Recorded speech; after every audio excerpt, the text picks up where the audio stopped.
Welcome to the Beer Temple's November Beer Club video of the beers that we have chosen for this month for you to try. Going through this, these four beers I noticed are all pretty classic beers, pretty renowned beers with global notoriety to them. And I was looking up and they come, all four of these breweries are specifically called out in the Oxford Companion. And I believe perhaps, three of the four, if not all four, are called out specifically these beers.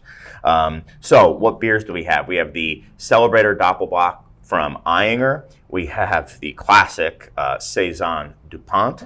We have Rodenbach Grand Cru, and we have the Celebration Fresh Hop IPA from Sierra Nevada. Let's get right into it and taste these beers. Where else can you start this month but with Saison Dupont?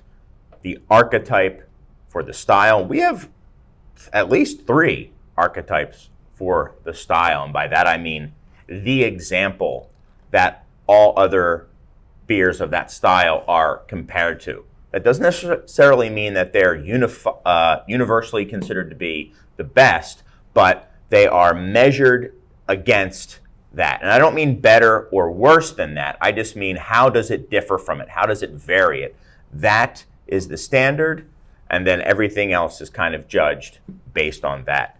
Saison Dupont from Belgium, the home of farmhouse beer. Saison, farmhouse, same thing. They are the same beer style. Widely considered to be one of the greatest beers in the world. This is a bottle conditioned beer, so you're going to want to leave plenty of room, as you do with many Belgian beers, for lots and lots of foam. That's why I have it in a big kind of bulbous glass. Just to be able to capture a lot of that foam. You want to kind of give it a nice, decent pour. You don't want to just dribble the beer down the side and not get that foam out of there. All that carbonation will stay in the beer, and it will make it even more fizzy than it is. I mean, that's definitely part of what this beer is meant to be, is highly carbonated. If you take time too, you can get this thing going bananas. I mean, you can get this thing climbing really, really high, get in a big rocky head. We're not going to do that right now, but trust me, you don't even have to wait. It just kind of climbs up out of the glass. So, but if you do wait, just look what you can get. Saison is a Belgian style of beer.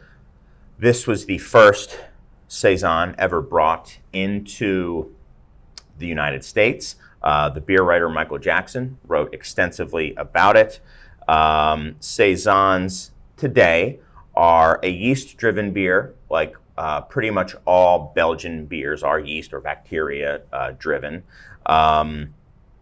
And it is, if you've never had a Saison, I'm guessing you have, but there are certain beers that just because they're the archetype and you see them doesn't mean they need to be regularly revisited and reappreciated.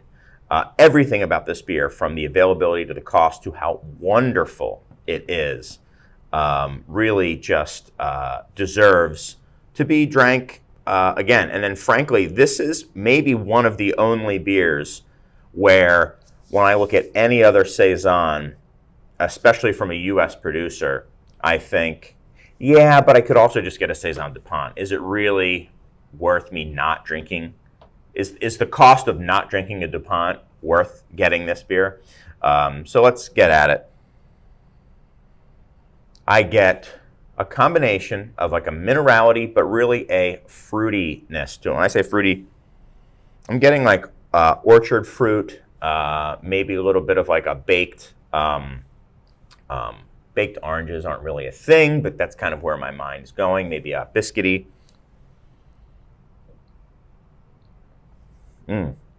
Yes. It's not quite lemony. It's a little more. It's like orange and spice, like peppery.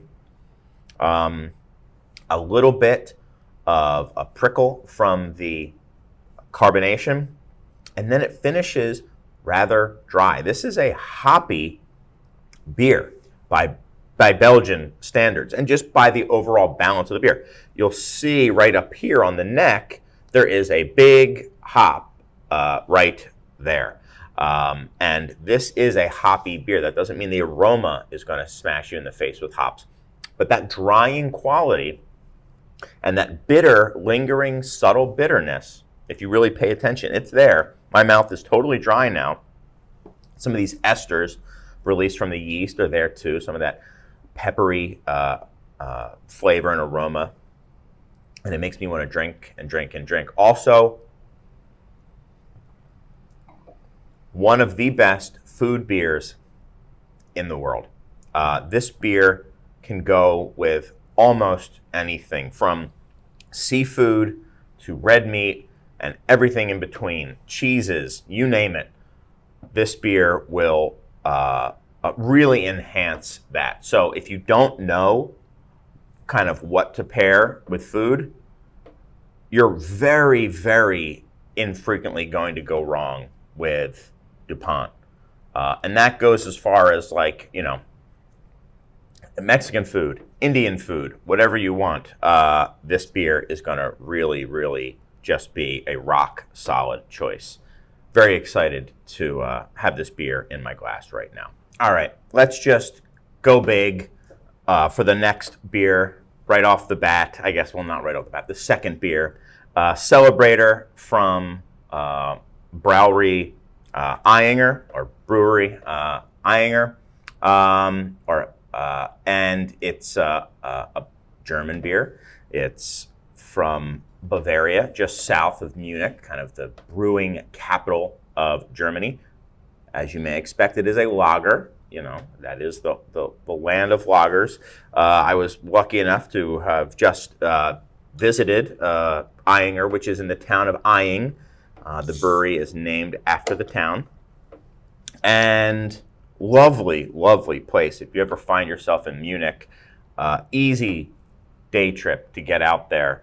I highly recommend it. Wonderful, beautiful little town. Amazing beers. They have a restaurant. They have a hotel you can stay at. Awesome. I'm not typically the biggest devotee of the branded glassware gang, but this one was staring me in the face when I was looking at what glass to pour the beer into, and I was like, well, I guess I kind of got it. Huh? You'll see how dark this beer is. Doppelbock, Doublebock. So it's going to be a stronger lager. This one comes in at just under 7%, 6.7. Maybe a little bit lower than what you may have expected based on some of the Doppelbocks you've had from U.S. breweries. But you can see from the color, very rich malt character. One thing I will say, shame on you, Ayinger. They used to have the little, almost like a little necklace for the beer bottle, and there was a little plastic goat on there. Bock means goat in German. So if you bought a 4-pack, you'd have 4 little necklaces, and people would collect them. They were referred to as goat collectors, and you would see kind of like cups full of these. This is many people's favorite Doppelbock. An easy way to identify a Doppelbock, not always, but if you see a beer that ends in Ator, that's a Doppelbock. That doesn't mean that if it doesn't say Ator, it isn't a Doppelbock, but if it says it, it's a Doppelbock. That stems from the Paulaner Doppelbock Salvator. That kind of started it, and then these are all kind of named in homage to that beer. You can tell this is a celebratory beer, a festive beer, and it's just going to be bursting with rich, complex, malty character. But it's not going to be super cloying sweet or anything like that. appreciate how much depth of malt is here, how much malt-driven flavor and aroma is here, it's 100% about the malt. I mean, this smells like raisin bread. So let's taste it. Oh, wow. I mean, what an unbelievable beer. We're getting the first snow of the season here in Chicago, and this beer is made for this time of year for me.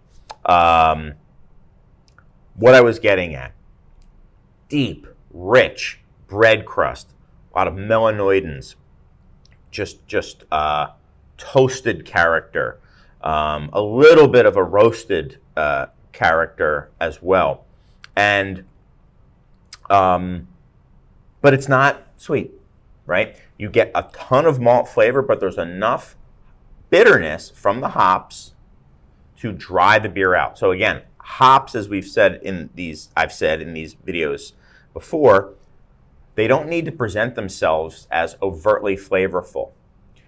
Hops kind of disrupt our ability to taste sweetness, okay? It's not that this beer doesn't have sweetness to it. It's that it's balanced with the sweetness and the bitterness to have it kind of become neutral. And the way it works isn't that it's flat. It kind of goes like this, right? If here's kind of neutral, it goes above it and then below it, and then slowly kind of comes back. We taste the sweetness, the hops kick in and diminish our ability to taste the sweetness, and then maybe it starts getting bitter again and then slowly wears off. Your mouth dries out, you want to have a little bit more. My God, I mean, the aroma on this beer, it's the perfect example of a beer that you don't need to really put much thought into while you're drinking. You can just drink it and really enjoy it. But also, if you want to take some time and think about the aromas and the flavors there, it's also so rewarding. One is not better than the other, but when one beer can do both, that's really magical. There are beers that are not meant to be thought about, but are also really good to have. I'm thinking of, light pale lagers on a 100-degree day, or 90-degree day. 100's a little extreme. They're great. Ice cold, you don't want to think about it. That's what they're made for, and they're very good at doing that. There are also what I call headphone beers. Those are the headphone albums of beers where you don't just play it, but they kind of are rewarded by sitting and kind of listening to the album with headphones on. There are beers like that too. Are you just going to sit and kind of down a whole bunch of I don't know what beer kind of comes to mind? Maybe not, but for one glass where you're just going to sit there and really kind of ponder your beer, if that's what you're into, obviously I am. That's kind of what I do. There are beers that are really made for that, and then there's beers that are kind of both, and those are the truly special beers to me, and Celebrator is one of those. So please enjoy the beer because it's really a special one. Okay, I mean, talking about archetypes of style, Sierra Nevada Celebration IPA.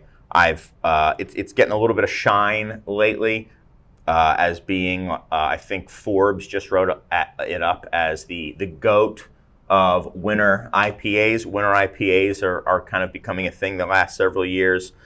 This beer has been made since the 80s, and it's really a throwback, but remains contemporary in a way that I think in America, Sierra Nevada does better by a good margin than anyone else. Making beers that are just so good that they're timeless. So even when they're out of style, they still look, really, really cool. I don't know. I'll probably have some terrible example. I'm trying to think of maybe like fashion icons or something like that, where the fashion of the time goes out of style maybe. But even looking back, if they walked into a room right now, they'd still look pretty cool. That's the Celebration, or generally the Sierra Nevada, the classics that they make. The original fresh hop IPA, I think it used to be called a harvest beer or something like that. I think the IPA was added to it later.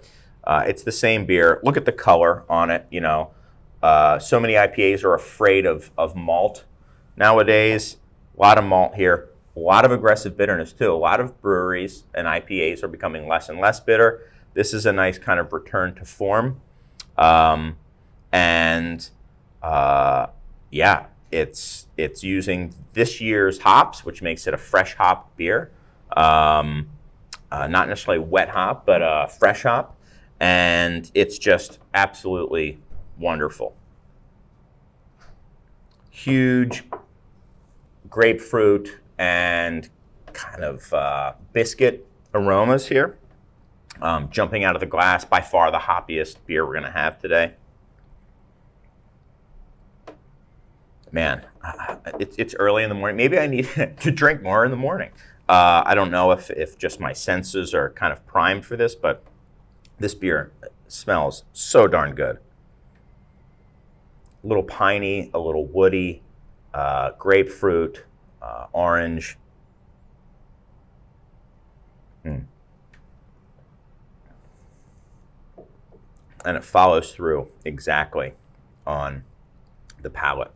I'm getting that a blast of orange the moment I kind of a marmalade-y orange, and biscuit, and then that pine and almost like pine resin, and it just gets more and more and more bitter, but never to the point of being too bitter. It's like teetering, right? If you like bitter beers, this will be too bitter for some, but it's bolstered with that front end of sweetness. So you know what you do if your mouth is getting a little too bitter? Take another sip. That malt sweetness will again kind of hit you. It's a it's a lessening effect each time, but these brewers are not stupid. They know that if your mouth is bitter, take another sip. Alternatively, have a fatty food with it. Have a fatty cheese. Have a hamburger. Something like that with it. It will go amazingly with this beer.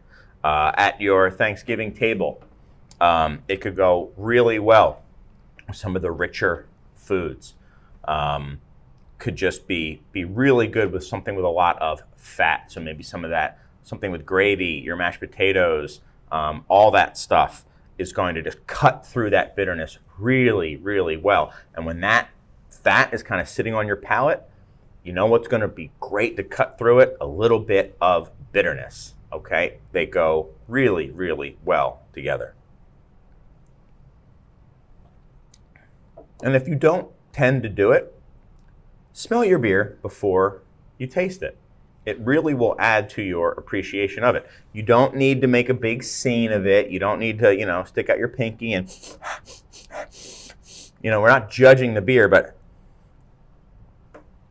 just like that, especially before you taste it for the first time, I cannot recommend doing that enough. It's really going to enhance the overall experience of the beer. So, Celebration from Sierra Nevada. Again, one of the greatest beers in the world. Okay, last but certainly not least, we have Rodenbach Grand Cru. And we have somebody new helping to pick out the beers of the month the past couple months. Interesting to see if you've maybe noticed some subtle personality differences here. I've got to say, they've nailed this month 4 beers that I would say are truly among the best in the entire world. This is Rodenbach Grand Cru. This is from West Flanders in Belgium, a brewery that I have not yet gone to, but is, certainly top 3, if not higher, on my list of breweries that I need to visit. Gotta love the foil too, right? I mean, let's bring this back, please. This foil on the neck. I'm ready for also bottles to come back. right? I know they're heavier and they crack, but can we just admit that like bottles are cooler? And they just are, right? They are. They're cooler, right? Sometimes coolness factor matters. Rodenbach, anyway. West Flanders, a Flemish red ale. Ever heard of it? Ever heard of a Flemish red ale? You know what beer they were talking about? They being Michael Jackson when he put a name to that style. It was just the beers being made in that area. They didn't have a designation. It was Michael Jackson, not the pop star, the beer writer. Look him up. One of the most important figures in beer in the last 50 years. This is literally the beer that the style was coined after. It's from West Flanders. They make these reddish hued beers. You know what I did? I think I should have probably not just dumped that last little bit in there, so it's not going to be as brilliantly clear as I should have presented it. So, pour it delicately and maybe leave that much in there. It doesn't really matter, just will present more pretty. This is a beer that is 6% alcohol. Yes, I did have to remind myself. I did look. That's why I wore my glasses. When I don't have my glasses on in these videos, I am 100% winging it because I can't see any of that stuff. So even if I'm pretending to look, I'm not. So Rodenbach, it's interesting. A lot of classic Belgian beers have a lot of classic English brewing techniques associated with them. Even some brewing techniques that the English have kind of gone away from, the Belgians have kind of stayed with and kind of modified in their own way, which I think is awesome. I love when the Americans do that. When we do that with our versions of beer styles, I think I like when we take classic continental styles and change them. For example, I don't know, maybe IPA. That's a base ape pale ale that's based on a bitter, an English bitter. All those stouts, our imperial stouts. Anyway, we're not the first to kind of iterate on classics, and Rodenbach has a lot of classic English brewing techniques to it. For example, they really just brew one beer. They brew one beer, and then they put out their range of beers based on a version. It's not really a party guile system, but they have their own version of it. So the English party guile was where you brew a beer, and then you kind of rebrew it again with the same malt, and you make a strong beer and a weak beer, and then you kind of blend them together in varying degrees to make your whole range of beers out of. This beer, they make the beer, they then lager it for I think like a month. Then they put it into 150-year-old giant foeders, and I mean giant foeders. Look it up online. Just amazing foeders. Big wooden vats, tall wooden vats, and they age them up to 2 years. And throughout that aging process, the beer is soured by the bacteria that is just existent in the beer that's already in there, because they don't empty them. They're just constantly dipping down and then filling. So it's just constantly being kind of, I don't know, there's a portion of ancient beer in there, potentially, right? And it just seeps into the woods and everything and kind of cultures it. And the beer changes over the course of those 2 years. And then they'll pull beer out. And some of the foeders will have beer that's been aging overall for less, and some that have been aging for longer. The regular Rodenbach is about 2/3 young beer, which is not quite soured yet. It's still sweet, right? Because the souring agents, so yeast takes sugar and converts it to alcohol, and there's bacteria that takes sugar and converts it to acid. So if they haven't had a chance to kind of work on it yet, some of those sugars won't have been converted yet, so it'll still be sweet. 2/3, sorry if I'm getting a little inside baseball. 2/3 young beer, 1/3 old beer is the regular Rodenbach. So it's a kind of a sweet beer with a little bit of like an acidic kick to it. This one, the Grand Cru, my personal favorite, they switch it. 2/3 old beer, 1/3 young beer. So you're going to have a kind of pronounced sour quality to it with a backbone of sweetness. But it's the same beer, it's just how it's aged and then how it's used after the fact. I think pretty cool. So you smell it, you're going to get acid, you're going to get cherry. There's no cherries in this beer. They make a cherry version, very much in the Belgian style of taking what's already there and then adding to enhance it. Something that the Americans have kind of done, and then kind of mutated into sometimes these insane kind of versions of it. But you have cherry. To me, there's like a cola element to it as well.